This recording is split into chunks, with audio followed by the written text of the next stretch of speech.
அனைவருக்கும் வணக்கம். நம்ம இந்த வீடியோவில் திருக்குறளில்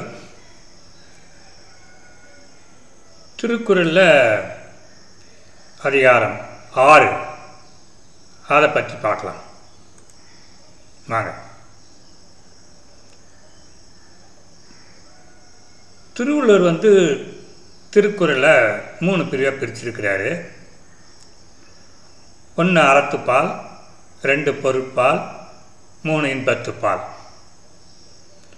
இந்த அறத்துப்பாலுடைய அமைப்பு எப்படி இருக்குன்னா, பாயிரவியல் அதாவது பாயிரம் 4 அதிகாரம், இல்லறவியல் 20 அதிகாரம், துறவரவியல் 13 அதிகாரம், ஊழியல் 1 அதிகாரம், மொத்தம் அறத்துப்பாலுக்கு 38 அதிகாரம் திருவள்ளுவர் கொடுத்திருக்கிறார். பாயிரம் 4 அதிகாரம் முதலே முடித்தாச்சு. அதுக்கு தனித்தனியாக வீடியோவும் போட்டிருக்கோம். வீடியோ பார்க்காதவங்க ஸ்பிரிச்சுவல் அருள் அப்படிங்கிற யூடியூப் சேனலில் போயிட்டு அந்த 4 வீடியோவும் பார்த்துக்கலாம். அதுக்கப்புறம் இல்லறவியலில் 20 அதிகாரம் ஒதுக்கியிருக்கிறாரு. அதில் 5வது அதிகாரம், பாயிரவியல் 4 அதிகாரம், இல்லறவியல் 5வது அதிகாரம் தொடங்குது. அந்த 5வது அதிகாரத்தை இல்வாழ்க்கைங்கிற அதிகாரத்தை கொடுத்துருக்கிறாரு. அதையும் ஒரு தனி வீடியோவாக போட்டிருக்கோம். பார்க்கணுங்கிறவங்க அருள் ஸ்பிரிச்சுவல் அருள் அப்படிங்கிற யூடியூப் சேனலில் போய் பார்த்துக்கலாம். இன்றைக்கி நம்ம பார்க்க போகிறது அதிகாரம் 6 வாழ்க்கை துணை நலம் அப்படிங்கிற அதிகாரத்தை பற்றி பார்க்கலாம். இந்த வாழ்க்கை துணை நலம் அப்படிங்கிறது திருவள்ளுவர் எதை பற்றி சொல்கிறாருன்னா, வாழ்க்கைக்கு துணையாக இருக்கிறவங்க அதாவது மனைவியின் பெருமை அதை பற்றி சொல்ல வர்றார். மனைவிங்கிறவங்க எப்படி இருக்குன்னு, மனைவியுடைய கடமை என்ன, மனைவி எப்படி குடும்பம் நடத்த வேண்டும், மனைவி தான் குடும்பத்திற்கு ஒரு அழகு, நல்ல கற்புடைய மனைவியாக இருந்தால் இயற்கையும் கட்டுப்படும் அப்படின்னு சொல்லி மனைவியினுடைய பெருமையை 10 குறள் மூலிமா நம்மளுக்கு திருவள்ளுவர் உணர்த்துறார். வாங்க ஒரு குறளாக பார்க்கலாங்களா? பார்க்கலாம். 51வது குறள், அதிகாரம் 6 வாழ்க்கை துணை நலம். வாழ்க்கை துணை நலம்னா மனைவியுடைய பெருமை பற்றி சொல்ல வர்றாரு. அதில் 51வது குறள், முதல் 5 அதிகாரம் முடித்தாச்சு. அதனால் 50 குறள் முடித்தாச்சு. இது 51வது குறள். என்னன்னா, மனைத்தக்க மாண்பு உடையல் ஆகி தன்கொண்டான் வளத்தக்கால் வாழ்க்கை துணை. என்ன அர்த்தம்? இல்வாழ்க்கைக்கு ஏற்ற நற்பண்புடன் தன் கணவனின் வருவாய்க்கு தக்கவாறு குடும்பம் நடத்துபவளே நல்ல மனைவி.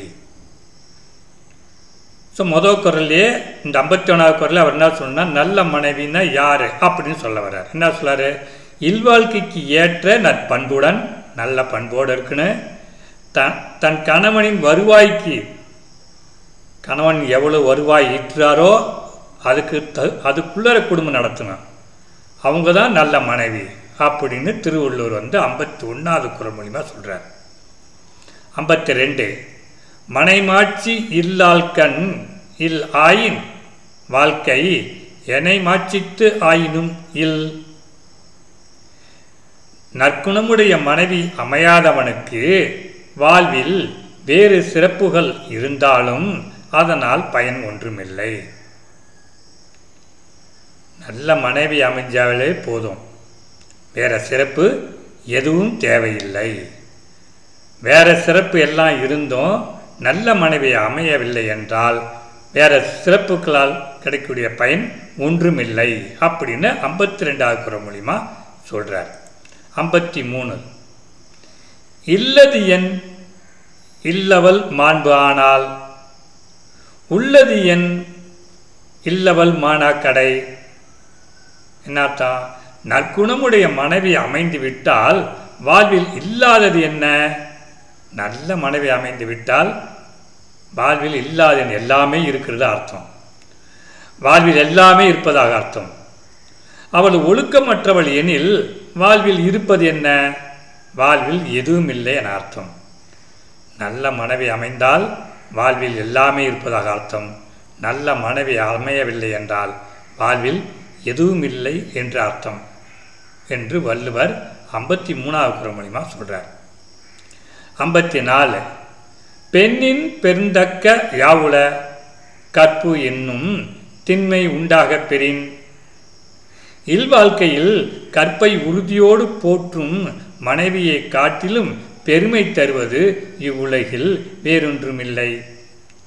இல்வாழ்க்கையில் கற்பை உறுதியோடு போற்றும் மனைவியை அவங்களுடைய பெருமையை காட்டிலும் பெருமை தருவது, உயர்வை தருவது, சிறப்பு தருவது வேறொன்றும் இல்லை அப்படின்னு சொல்லி 54வது குறள் மூலிமா சொல்கிறார்.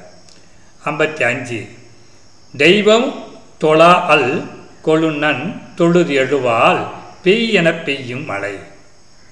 தெய்வங்களை வணங்காவிட்டாலும் தன் கணவனையே தெய்வமாக எண்ணி வாழும் கற்புடைய மனைவி பெய் என்றால் மழையும் பெய்யும். தெய்வங்களையே வணங்காவிட்டாலும் தன் குடும்ப தலைவன் தன் கணவனையே தெய்வமாக எண்ணி ஒரு கற்புடைய மனைவி வாழ்ந்தால் அன்புடைய கற்பு கரசியாகிய மனைவி பெய் என்று சொன்னால் மழையும் பெய்யும். அதாவது இயற்கையும் கற்புடைய மனைவிக்கு கற்புடைய பெண்ணுக்கு கட்டுப்படும் என்று வள்ளுவர் 55வது குறள் மூலிமா சொல்கிறார். 56 தற்காத்து தற்கொண்டான் பேணி தகை சான்ற சொல்காத்து சோர்வு இயலால் பெண். நல்லொழுக்கத்துடன் தன்னையும் தன் கணவனையும் காத்து தன் குடும்ப பெருமையையும் உறுதியுடன் சோர்வில்லாது கட்டி காப்பவளே நல்ல மனைவி. நல்லொழுக்கத்தோடு இருக்கணும், தன்னையும் பார்த்துக்கணும், தன் கணவனையும் காப்பாற்றணும், குடும்ப பெருமையும் உறுதியோடு எந்தவித சோர்வு இல்லாது அதை பெருமையை கட்டி காக்கிறது தான் நல்ல மனைவி அப்படின்னு 56வது குறள் மூலிமா சொல்கிறார். 57 சிறை காக்கும் காப்பு எவன் செய்யும்? மகளிர் நிறை காக்கும் காப்பே தலை. பெண்களை சிறையில் வைத்து காவல் காப்பது போல் காப்பதால் ஒரு பயனும் இல்லை. அவர்கள் நற்பண்புகளால் தங்களை தாங்களே காத்து கொள்வதே சிறந்த பாதுகாப்பு. பெண்களை வீட்டு சிறையில் அடைப்பது போல் காவல் வைத்து காப்பதால் எந்த பயனும் இல்லை. அவர்கள் நற்பண்புகளால் தங்களை தாங்களே காத்து கொள்வதுதான் சிறந்த பாதுகாப்பு என்று 57வது குறள் மூலிமா சொல்கிறார். 58 பெற்றான் பெரும்பெறுவர் பெண்டீர் பெரும் சிறப்பு புத்தேளிர் வாழும் உலகு. தன் கணவனுக்கு வேண்டிய பணிவிடைகள் செய்து வாழும் குடும்ப தலைவியான பெண்கள் சிறப்பான தேவலோக வாழ்வை பெறுவர். கணவனுக்கு வேண்டிய பணிவிடைகள் செய்து வாழும் குடும்ப தலைவிகள் சிறப்பான தேவலோக வாழ்வை பெறுவார்கள் அப்படின்னு 58வது குறள் மூலிமா சொல்கிறார். 59 புகழ் புரிந்த இல்லோர்க்கு இல்லை இகழ்வார் முன் ஏறுபோல் பீடு நடை. தன் குடும்ப புகழை பாதுகாக்காது அதை இழிவுபடுத்தி நடக்கும் மனைவியை கொண்ட கணவர் தன்னை ஏளனம் செய்வோர் முன் வீர நடை போட முடியாது. தன்னை ஏளனம் செய்வோர் முன் கணவனானவர் தன்னை இழிவுபடுத்தும் மனைவி இருந்தால் அத்தகைய கணவர் தன்னை ஏளனம் செய்வோர் முன் வீரநடை போட முடியாது என்று 59வது குறள் மூலிமா சொல்கிறாரு. 60 மங்களம் என்ப மனைமாட்சி மற்ற அதன் நன்கலம் நன்மக்கள் பேறு. நற்பண்புடைய மனைவியே ஒரு குடும்பத்திற்கு அழகு.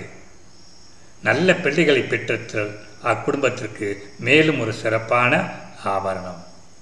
நல்ல மனைவிதான் ஒரு குடும்பத்திற்கு அழகு. நல்ல பிள்ளைகளை பெற்றிருந்தால் அக்குடும்பத்தும் மேலும் ஒரு அணிகலன் போன்றது என்று வள்ளுவர் அவர்கள் அதிகாரம் 6 மனைவியின் பெருமையை 10 குறள் மூலிமா நம்மளுக்கு உணர்த்துகிறார். ஆதலால் நாம் மனைவியை போற்றுவோம். மனைவிமார்களும் கணவன்மார்களுக்கு உதவிகள் செய்து குடும்பத்தை நல்வழியில் வள்ளுவர் சொன்ன மாதிரி குடும்ப பெருமையை காத்து வாழ்வோம் என்று கூறி இந்த அதிகாரம் 6 இத்துடன் முடிக்கிறேன். நன்றி, வணக்கம்.